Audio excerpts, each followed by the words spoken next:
Let's go over here, bro. I'm about to go. What the fuck? It's a...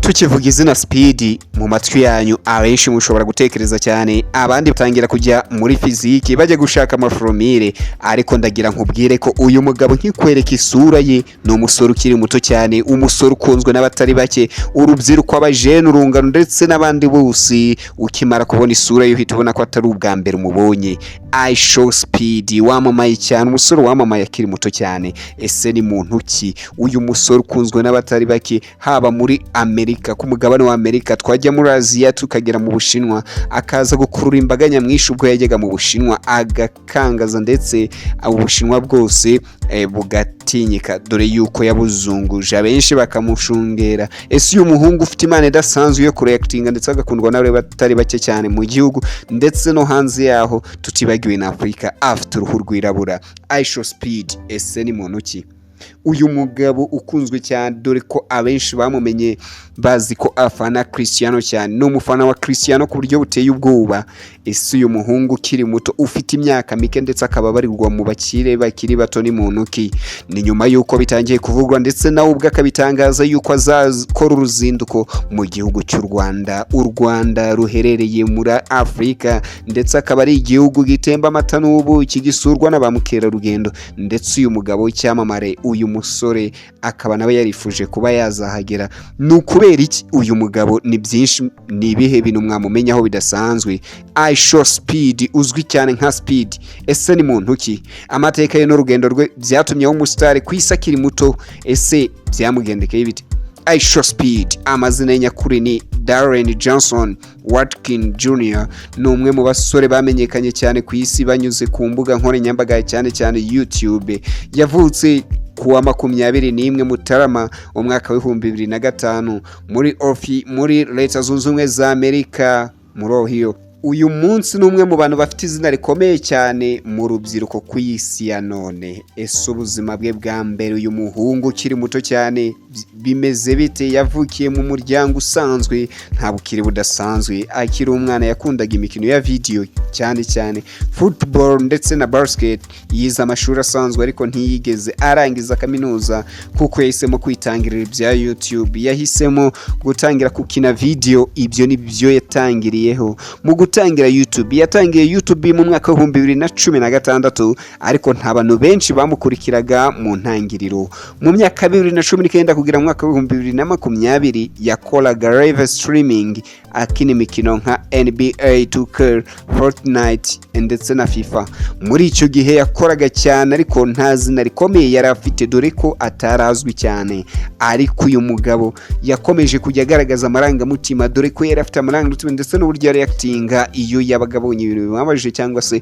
ari makina video game uko yamamaye cyane Ishowspeed yatangiye kumenyekana cyane hagati y'umwaka wa 2021 kugera mu mwaka wa 2022 kubera imyitwarire ye ikabije gutaka cyane cyangwa se kumuka nk'imbwa guseka birenze urugero kurakara ari kuri live ndetse agakora ibintu nyine kura ibintu abantu benshi bakishima dore yuko nta mano yindi twavuga ngo ni umukinnyi wa filime se n'iki kindi usibye indirimbo zindi yagiye agaragara kuba authentic cyangwa se yerekana uko ameze nyabyo atabeshyi ni umugabo ugaragara uko ari ni umuhungu nyine we ugaragaza imyitwarire ye atabeshya cyangwa se ngo ajye inyuma y'abantu nyine ngo abagaragarize imico itari we nyine we agaragara uko ari byo bikaba biri mu bintu bituma akurura benshi cyane ndetse ugasanga urubyiruko nyine bakunda imyitwarire ye clip zo kwirakaza cyane zagiye zikwirakwira ku mbuga nkoranyambaga ndetse ama-clip ye haba kuri Instagram TikTok n'izindi mbuga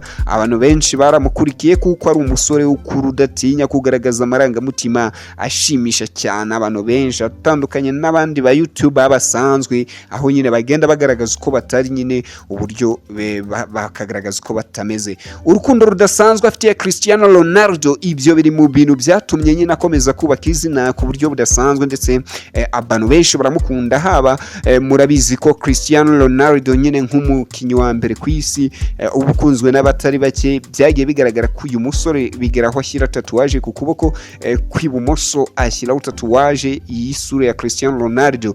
Uyu muhungu ari mu bagize amahirwe yo guhura na Cristiano Ronaldo, ndetse Cristiano Ronaldo akaba nawe bizi neza ko ari we mufana wa mbere ukomeye mukuru. Uyu ni umwe nyine mu bagiye bagaragaza imyitwarire y'uko badakunda Messi, ahubwo we yikundira Cristiano Ronaldo, haba ku mbuga nkoranyambaga ziwe, ndetse atitaye ko uko abantu bamuvuga, atitaye nyine uko abantu bamureba. Ishowspeed uzwi cyane cyane, uyu Ishowspeed uzwi cyane cyane kubera urukundo rwe rukabije akunda Cristiano Ronaldo. CR7 yavugaga izina rya Ronaldo mu buryo busesa, yashushanyaga Cristiano Ronaldo mu biganiro bye, ndetse CR7 ugasanga nyine ari gukunda kumwibandaho. Ibyo byamuhaye izina rikomeye cyane ku isi yose. Ibi byatumye abafana ba football ku isi yose batangira kumumenya, ndetse kuri media mpuzamahanga zitangira kumukurikirana. Ishowspeed uzwi cyane mu kurapa indirimbo, dore yuko yanagaragaje ko afite impano yo kuba ari umuhanzi, usibye kuba akora YouTube streaming live, ndetse indirimbo ze zakunzwe zirimo nka World Cup cyangwa se Shake Ronaldo Siu. Indirimbo World Cup yakoreshejwe cyane mu gikombe cy'isi cya 2022. Ingendo zo ku isi, Global Star akiri muto cyane, dore yuko Ishowspeed yatangiye gutembera mu bihugu byinshi, aho yagiye muri leta y'Ubwongereza, Ukraine, ndetse no muri Ubufaransa, Qatar, Japan, ndetse n'ahandi. Uyu Ishowspeed akunzwe cyane gukora ama live streaming ari mu mihanda ahuza abantu n'umuco w'ibihugu, ndetse ugasanga dore yuko ubwo yageraga mu Bushinwa abantu benshi barikanze cyane, binatuma leta y'Ubushinwa ishima cyane uru ruzinduko rwe, ndetse bakamuha n'ishimwe. Amerika nayo ikamenya byinshi cyane bitari bimenyerewe, bitari bizwi cyane, haba mu gihugu cy'Ubushinwa, dore yuko abantu benshi nyine mu bizwi Ubushinwa na Amerika na Leta Zunze Ubumwe za Amerika nyine bameze nk'abamukeba. Ishowspeed byamugize umuntu uzwi cyane ku isi kubera ingendo akora, ndetse agahuza imico yo mu ibyo bihugu.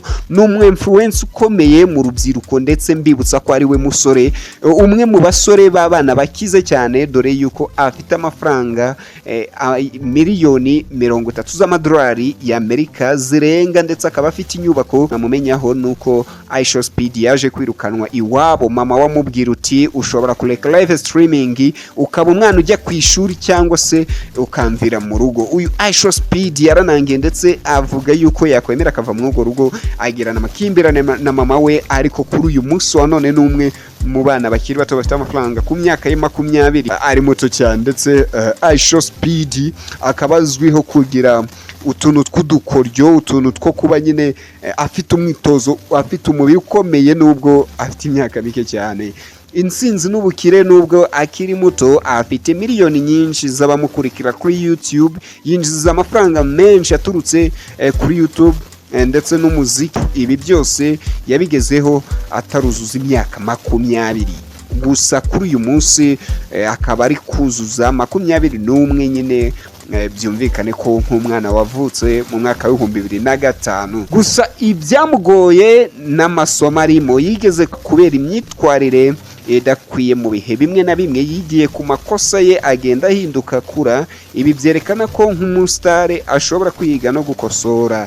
Gusa isomo rikomeye kuri Ishowspeed nuko atwigisha ko ushobora guturukaho ushaka hose. Imyaka mito si imbogamizi, ndetse imyaka yawe ntago yaba imbogamizi yo kuba wagera kure, ndetse ukaba umutsinzi. Kuba uri we nyakuri bishobora kugushyira kure. Imbuga nkoranyambaga zishobora guhindura ubuzima bwawe niba ushaka ko wamenya byinshi kuri Ishowspeed. Uyu musore ufite uruzinduko mu gihugu cy'u Rwanda, ndetse afite inyungu nyinshi ku gihugu, cyane cyane kumenyekanisha u Rwanda ku rwego mpuzamahanga. Ubukungu, urubyiruko n'umuco, ndetse bikaba biri mu bintu nyine bishobora kuzaba amahirwe cyane.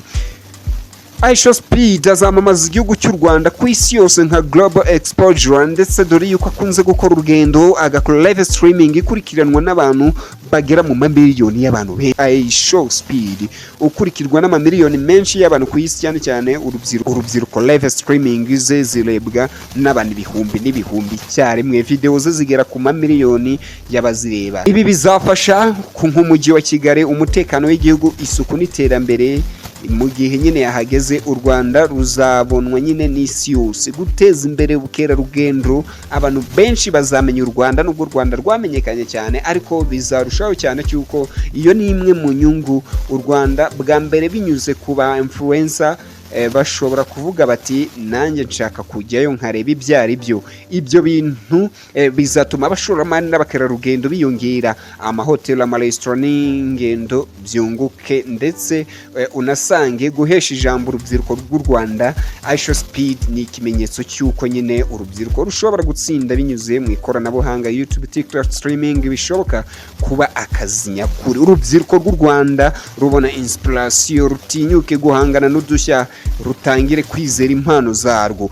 Ishowspeed akaba ari gutegurirwa kuzahura n'abasore bagiye batandukanye, tukaba twiteze kuzamenya byinshi cyane. Ubwo mu minsi yashize yatangaje yuko yifuza kuzajya kureba ingagi mu birunga. Ibi bizatuma nyine aba TikTok, abanyarwanda benshi bakoresha YouTube, abahanzi bagiye batandukanye, abanyamuziki nyine cyangwa bakora amavideo bashobora kubona collaboration na Ishowspeed, ndetse ibi bikazamura nyine aba influencer n'aba YouTuber n'aba TikTok bo mu Rwanda. Amahirwe y'ishoramari n'akazi bishobora kuziyongera, ndetse ku bashoramari babyitayeho bagira icyizere cyo gushora imari. Ibi bituma akazi ku rubyiruko byiyongera, ndetse kubera uyu musore uzwi cyane gukora live streaming ndetse agahuza imico iri mu icyo gihugu yagiyemo, azahuza u Rwanda n'umuco w'isi, imico ihurire hamwe, music, sports, street culture. U Rwanda rwerekane ko rufite modes youth friendly ndetse na digital active. Ibi bigaragaza yuko nyine u Rwanda rushobora kuba rufite nawe umwihariko warwo. Uruzinduko rwa Ishowspeed si ugusura gusa, ni ukwamamaza igihugu,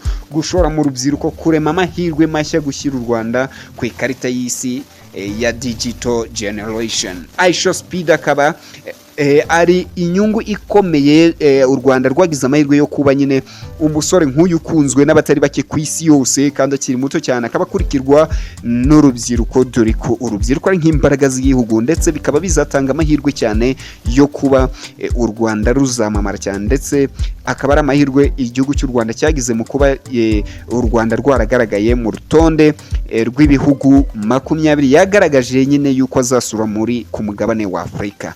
Ngayo nguko uwo Ishowspeed, ndabizi abantu benshi cyane baramuzi, n'umusore wamamaye, ndetse nubwo waba utamuzi bakivuga Ishowspeed ushobora kumva utamuzi, ariko ukireba isura yonyine n'imyitwarire ye byonyine bihita bikugaragariza uwo ari we nyine, ugahita uvuga uyu ni wa wundi, ni wa mufana wa Cristiano Ronaldo, uyu ni wa wundi ukunda kumoka, yabona imbwa ku muhanda akamoka, uyu ni wa wundi nyine ugaragara cyane ku live streaming, akora ibintu bidasanzwe, imyereko, ndetse akanahuza inshuti, ndetse akanahura n'abantu bagiye batandukanye ku mihanda, abafite udukoryo, abafite udushya, abafite ibintu bakora bidasanzwe, akenshi akunda kubigaragariza yene nabo bakagira utuntu bikorera. Niyo mpamvu rero mureke u Rwanda yine tuzabe twiteguriye umuhungu, uyu mustar w'umunyamerika, akaba umu YouTuber ukomeye cyane muri Amerika, akaba umu live streaming, ari we mwami wayo wa mbere. Afite YouTube channel ikurikiranwa n'abantu miliyoni 47 zirengaho, abantu benshi cyane. Urumva ko ni umusore utoroshye, ndetse ku myaka ye mike cyane akaba ari umwe mu bakire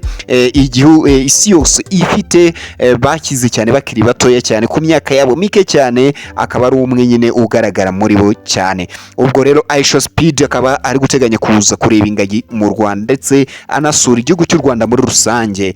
Ngayo nguko, niba ubanye natwe bwa mbere, icyo gukora urakizi, nta kukubwiriza. Cyakora wenda ku bantu babanye natwe bwa mbere, ni ugukora subscribe, ugakora like, ndetse ukanatera comment nimba ufite udushya wadusangiza. Amahoro y'Imana akomeze abane namwe, ngenda akagaruka ngiye mwumvaga yari KIZITO nk'ibisanzwe. Murakoze, ndabashimiye.